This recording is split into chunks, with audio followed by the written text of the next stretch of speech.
ભરૂચ જિલ્લામાં red alert વચ્ચે ગુરુવારે સવારથી જ મેહુલિયાએ ધુરંધર બેટિંગ કરી ભૂક્કા બોલાવતા સર્વત્ર જળમગ્ન કરી દીધું હતું. નબળા જતા ચોમાસા વચ્ચે ગુરુવારે મેઘરાજાએ બગડાટી બોલાવી હતી. અષાઢમાં વહેલી સવારથી જ અનરાધાર વરસાદ સાથે જનજીવનને અસ્તવ્યસ્ત કરી દીધું હતું.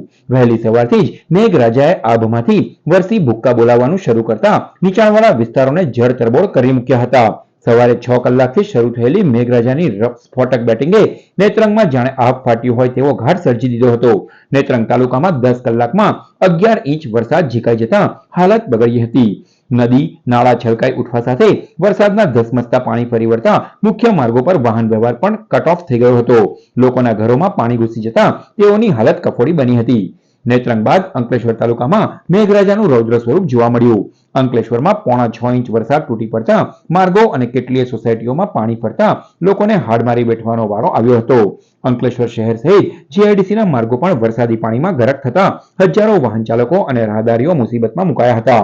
આ અમારા અંકલેશ્વરની નગરપાલિકાના બેદરકારીના કામ આ અમારા ગુજરાત ગેસ કંપનીનો મેઇન રોડ છે, ઉમરવાળા માર્ગ રસ્તો છે. આ બરાબર છે. અમારી સોસાયટી છે મરકજી ટુ રેસિડેન્સી.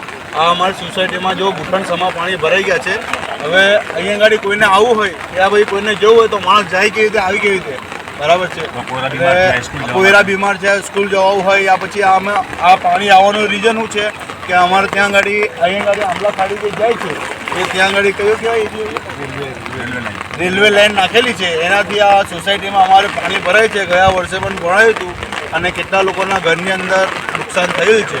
અંકલેશ્વર નગરપાલિકા વિસ્તારમાં વોર્ડ નંબર 4 સંજયનગર આવ્યું છે. વોર્ડ નંબર 4 માં વર્ષોથી પાણી ભરાવાની સમસ્યા છે.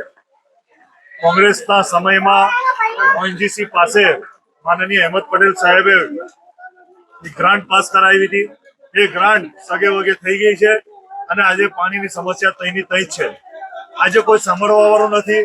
આજે જયારે માટીના ઢગલા સાફ કરાવવા માટે સભ્યએ માટીના ઢગલા સાફ કરાવ્યા તો એમના પતિની ઉપર એફઆઈઆર કરાવી નગરપાલિકાએ, જ્યારે નગરપાલિકાનું જ જેસીબી હતું અને રસ્તાને તો કોઈ નુકસાન કર્યું નહીં પણ ખોટી ફરિયાદ કરી છે આ લોકોએ અને સભ્યના પતિને જેલમાં મુકાવ્યું છે.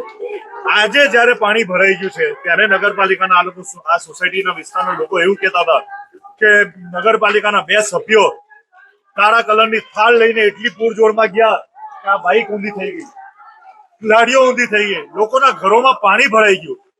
તમે સભ્યો છો, તમે થોડુંક તો ડિસિપ્લિન જાળવો ભાઈ. તમે પોતાનું તો ડિસિપ્લિન નથી જાળવતા પણ ભાજપનું નામ તો ના ખરાબ કરો. ભરૂચ શહેર અને જિલ્લામાં પણ વરસાદે કોઈ કસર આજે બાકી રાખી ન હતી. ભરૂચમાં 5.25 ઇંચ વરસાદના કારણે જનજીવન થંભી ગયું હોય તેવા દ્રશ્યો જોવા મળ્યા. ફુરજા, દાંડિયા બજાર, ધોળીકુઈ, કસક અને સેવાશ્રમ રોડ ઉપર ઘૂંટણસમા ભરાયેલા પાણીથી વાહન વ્યવહાર સાથે જનજીવન બાધિત થયું હતું. ફુરજામાં કેટલીક દુકાનોમાં વરસાદી પાણી ફરી વળતા દુકાનદારોની હાલત દયનીય બની હતી. અન્ય તાલુકાઓમાં ઝઘડિયામાં પણ 5.25 ઇંચ, હાંસોટમાં 4, વાલિયામાં 3.5 ઇંચ, વાગરામાં 3.25 ઇંચ, જંબુસરમાં 2 ઇંચ અને આમોદમાં 1.5 ઇંચ વરસાદ 4 વાગ્યા સુધીમાં નોંધાયો હતો. જિલ્લામાં સિઝનની કુલ સરેરાશ 14% વરસાદ માત્ર 10 કલાકમાં તૂટી પડતા જિલ્લાની પ્રજાના હાલ બેહાલ થઈ ગયા હતા.